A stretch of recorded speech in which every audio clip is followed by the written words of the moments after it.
Hey guys, and welcome to my channel, and today I'm going to be reviewing these papers of paperness. First thing I have to say is all of my opinions on these are 100% mine, although this company did send these products to me. I'm not being paid or sponsored well, I don't know if you'd consider it sponsored. No, I'm not being paid or sponsored or anything to say anything or review it. I just got sent these for free, so in exchange for my honest opinion on the product.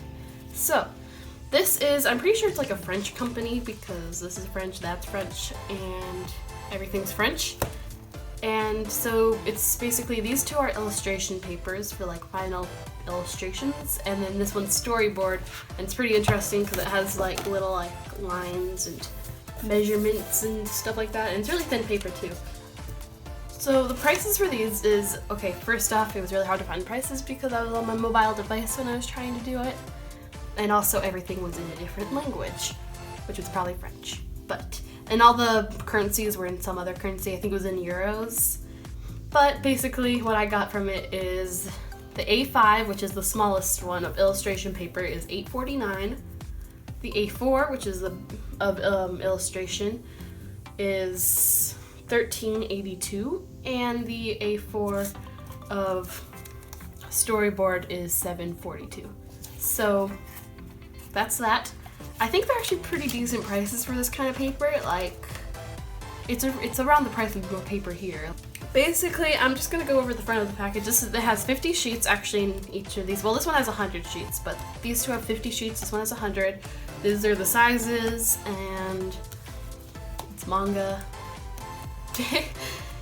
It's 100 grams, milligrams to the square. BD is French. In France it's pronounced BD, and excuse my French, I'm really bad at this, probably not pronouncing this right, but it's supposed to be une bande dessinée or something like that. Please correct me if I'm wrong, which I am wrong, so. But basically it means comic in French, and comics manga. So basically these papers are intended for sketching comics and coloring comics, and I think from what the cover pictures show is you're supposed to sketch it here, and then use a light box to trace it on here, and then ink it and color it and make it all fabulous. And yeah, I will tell you guys more about this paper in the voiceover. So now we are into the voiceover part of the review, and so I'm going to be sketching on the sketch paper, I guess. Yeah. And so first thing I have to say is it's extremely thin, but that's not really a problem when you're working with just pencil and you're just doing quick sketches. So I didn't really mind that. And another thing is pencil goes on really smoothly onto it because it's like a really smoothy, glossy surface. But the problem is my colorized pencil didn't really erase well on it. So that is a problem, I guess. But it wasn't that bad. And if you use graphite pencils, then it'll be good. And you really don't need to use color erase on this because you were not going to end up coloring it. And the whole reason I use color erase is not only because it look good, but it also it doesn't ruin my Copics. And also, so around, I don't know if you can see it that well, but around the edge of the paper, there's little blue measuring marks, and that when you scan it in, it disappears. And since I don't have a scanner, I couldn't really, make it work. Show you guys how it is, but you can draw over those lines and it would work, and then it would not show up. So yeah, that was it for the paper. And I actually went over, well, for the paper. That was it for the sketching paper, and I actually went over with a graphite pencil to sharpen up the sketch. Since I was going to be tracing it over, I wanted it to be dark enough for me to see. So this, on the cover of the paper pads, it's like a comic book thing. So this paper is pretty nice. This paper is very nice for sketching comics because you have the measuring and stuff.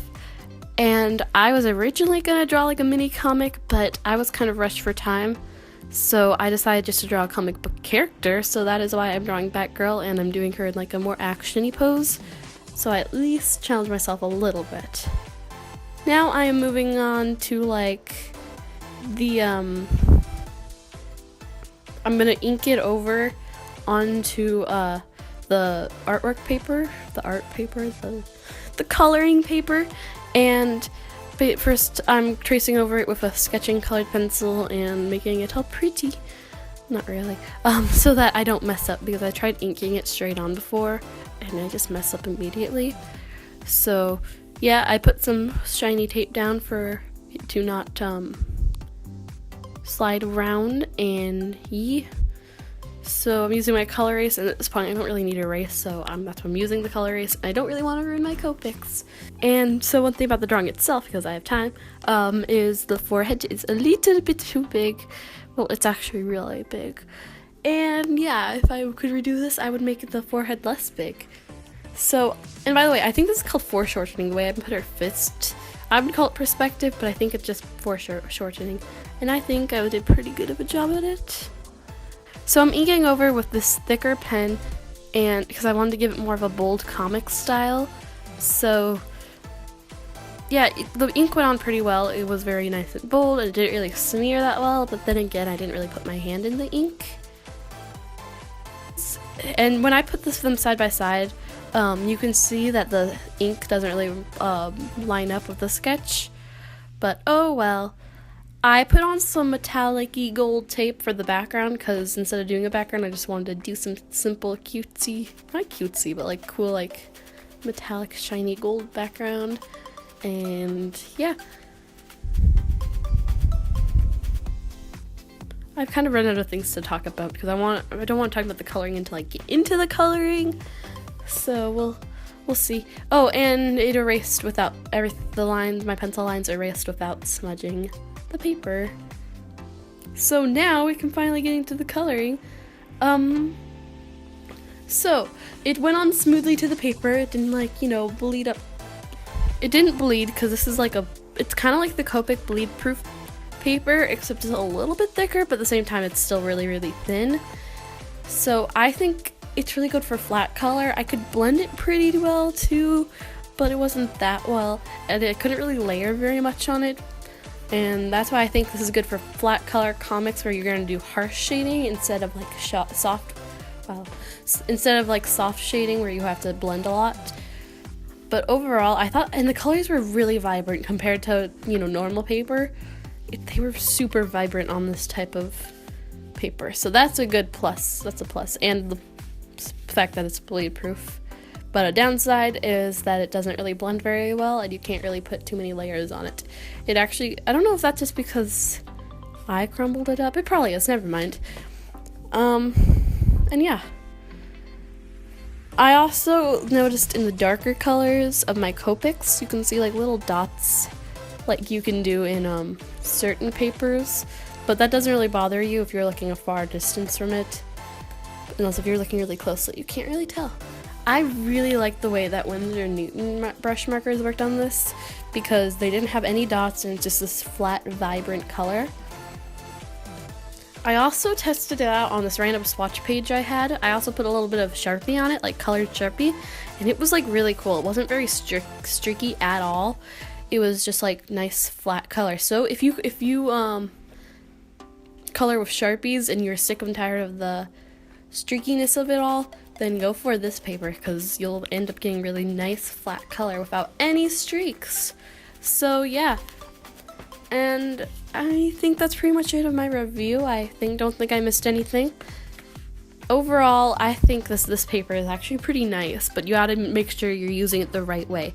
You don't want to use it for a bunch of intense shading things, because it doesn't blend very well and you can't layer too much. You want to use this for nice, solid, bold illustrations like cartoons. I pretty much like this paper. I'm probably going to be using it for more comic style, cartoon style things in the future. And yeah, I hope you liked this video. I hope it was very informative. Anywho, I hope it was very good for you and you liked it, and you will maybe get this paper if you like it, and not get it if you don't like it. It kind of just depends on your preference. So yeah, before I ramble on too much, Thanks for watching. Make sure you like and subscribe, blah blah blah. And so bye guys, I'll see you guys in my next video, and don't forget to stay artsy.